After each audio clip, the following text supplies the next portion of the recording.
në Këshillin Kombëtar të Partisë Demokratike. 60% përbëjnë të rit dhe gratë. Dhe ky është një proporcionim shumë i rëndësishëm për ne, sepse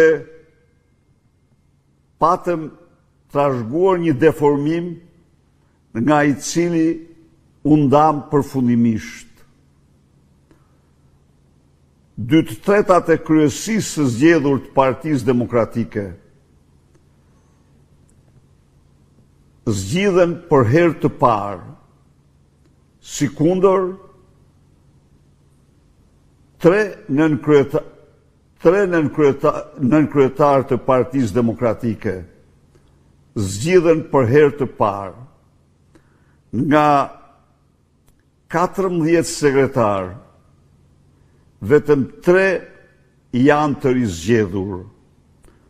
Pra, mund të informoj se ky është procesi më i thellë i ripërtritjes Partisë Demokratike pas themelimit të saj.